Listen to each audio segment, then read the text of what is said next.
Prezidentimizning tegishli qaroriga muvofiq Surxondaryo viloyatida 30 ta mahallada taraqqiyot va yetakchilik maskani dasturi, shuningdek 60 ta mahallada Islom taraqqiyot banki ishtirokida qishloq joylarini kompleks rivojlantirish loyihasining ikkinchi bosqichi doirasida infratuzilmani rivojlantirish ishlari amalga oshirilmoqda. Viloyat hokimi Ulug'bek Qosimov ushbu yo'nalishlarda olib borilayotgan ishlar ijrosi bilan tanishdi. Dastlab Termiz shahri Manguzar mahallasida qurilayotgan Surxondaryo suv ta'minoti aksiyadorlik jamiyati ma'muriy va yordamchi binolari qurilishi ko'zdan kechirildi.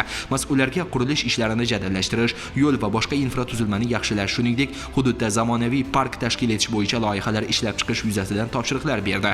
Shundan so'ng Termiz tumani Orol mahallasi va Angor tumani Karvon mahallasida Islom taraqqiyot banki ishtirokida amalga oshirilayotgan xalqaro loyiha doirasidagi ijtimoiy va infratuzilmaviy sub loyihalar muhokama qilindi. Jumladan Termiz tumanidagi 5 ta va Angor tumanidagi 9 ta mahalla yetiligi, shuningdek pudrat tashkilotlari vakillari tomonidan ishlarning borishi yuzasidan axborot berildi. Yig'ilishda har bir loyihani doimiy monitoring qilish, qurilish materiallari sifatini qat'iy nazoratga olish, qurilish ta'mirlash ishlari ustidan jamoatchilik nazoratini kuchaytirish bo'yicha vazifalar belgilab berildi. Shuningdek, Angor tumanida mazkur dastur doirasida barpo etilayotgan maktab binosi qurilishi ko'zdan kechirildi. Mas'ullarga qurilish materiallarini sifat tekshiruvidan o'tkazish, har bir bosqichni belgilangan muddatlarda va talablar asosida amalga oshirish ustidan qat'iy nazorat o'rnatish topshirildi.